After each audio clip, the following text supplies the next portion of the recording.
meron din ako nakitang mga grupo, at saka mga abogado, na ngayon ay dinidispute nila yung stand na ito ng Integrated Bar of the Philippines.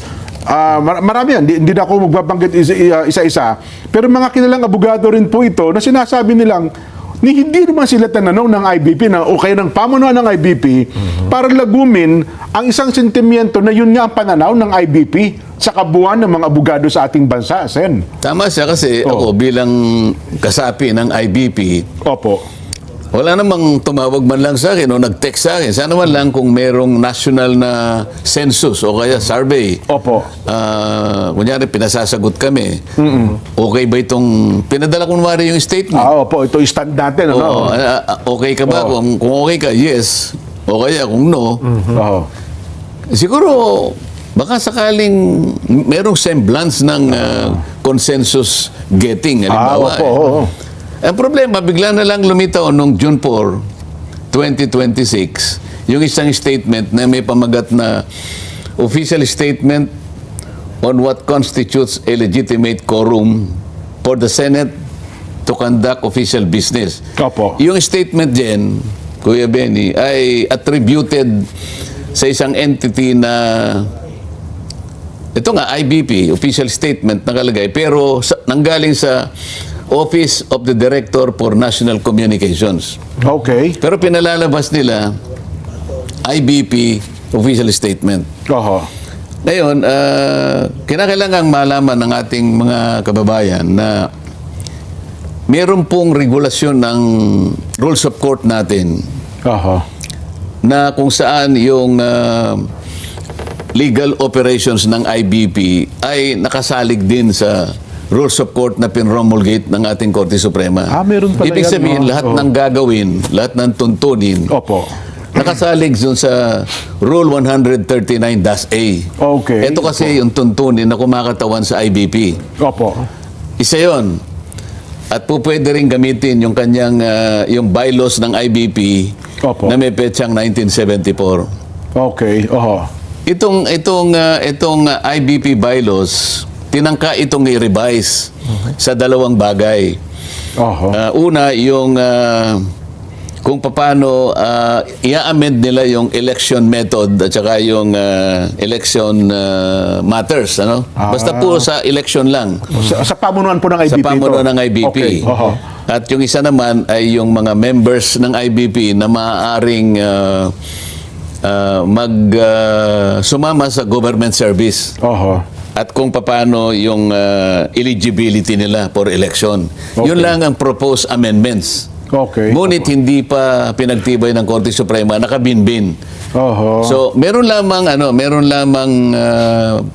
proposed revision doon sa dalawang bagay na binanggit ko. Kaya lang, como hindi naman napagtibay at kahit napagtibay, hindi naman naging daan yon para makagawa sila ng statement Alam mo kung bakit? Yung Section 13 mismo ng Rule 139-A ng Rules of Court. Itong Rules of Court kakilala ng ito ay alam lahat, parang Biblia ito ng lahat ng abogado ang nakalagay doon ay the IBP, sabi niya, is strictly non-political and every activity tending to impair its basic feature is strictly prohibited and shall be penalized accordingly. Sa mga tuwid, hindi sila pwedeng gumawa ng isang political statement. Ayon mismo sa tuntunin namin ng mga abogado. So, Section 13 yun, Rule 139-A. Okay, ngayon, maski sa IBP bylaws, na may petsang 1974, Section 66 dyan, ang sabi rito, public statements, no committee or member thereof shall publicly express any opinion or conclusion respecting the assigned functions or work of the committee without previous authorization from the Board of Governors or the Executive Committee. Ngayon, Wala namang malinaw na ito'y pinayagan ng Board of Governors o yung Executive Committee ng IBP. Opo. At wala rin namang committee na ang tawag ay Committee for National Communications na kung saan di umano nagmula yung IBP official statement. Oho. Kaso wala pala yun. Walang committee ang ganun sa ilalim ng IBP. Walang committee ganun. At kapag kahit na may committee ganun, maliwanag dito na nilabag nila yung Section 13, Rule 139A Oho. ng IBP, Rules of Court. Rules of Court. Rules of Court. Opo. Parang kung tawagin namin ito, Rules of Procedure. Ang mga abogado parang Biblia nila ito eh. Ito yung pinagmumula ng tinatawag na remedial law. Okay. Karaniwan ay kinakabisa yun, lalo na yung mga practicing lawyers. Kailangan kabisahin mo yun para pagharap mo sa korte, hindi ka naman masyadong napag-iwanan.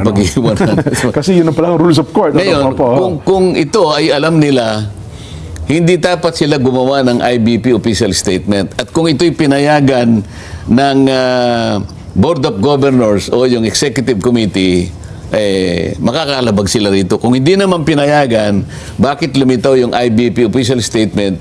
Sino ang promotor dito? Kaya maliwanag, tingnan mo dapat sana yung IBP, nung makita nila ito, teka muna, saan nanggaling yun? Pinayagan ba natin yun? Kung pinayagan, nagkamali po kayo, baka magkaroon po kayo ng problema dahil ang sinasabi rito is strictly prohibited and shall be penalized accordingly. Ibig sabihin, may kaparusahan po ito. Kung hindi naman ho nila pinayagan, ano hong gagawin nila? Ganun nga. Dapat tiningnan nila sino yung gumawa nito sapagkat ito ay inakala o ipinalitaw nila, ipinakita nila na nanggaling sa IBP. Dapat i-disown nila ito. June 4 pa ito Ngayon, lumabas itong binabanggit ko kanina sa'yo na nasa page 2 ng isang malapad na dyaryo, Great Legal Minds, sabi niyan ganun. Agree.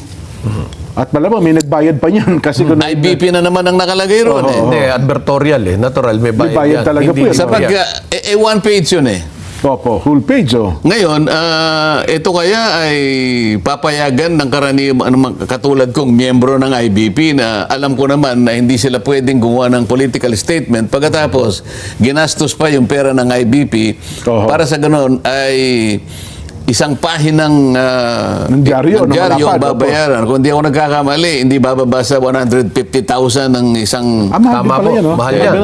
Lalo na broadsheet. Baka mura pa yun broadsheet ito Ganun pala. Isang buong pahina ginamit nila at pati ang IBP yung Logo. emblem na nga, yung logo ng IBP nandoon. Ibig sabihin, meron silang pagsang-ayon dito sa ginawa nilang advertisement na ito. Ngayon, anong masasabi nila kaya nito? Ayan, Great Legal Minds agree na yung ginawa daw nung June 3 is valid and binding.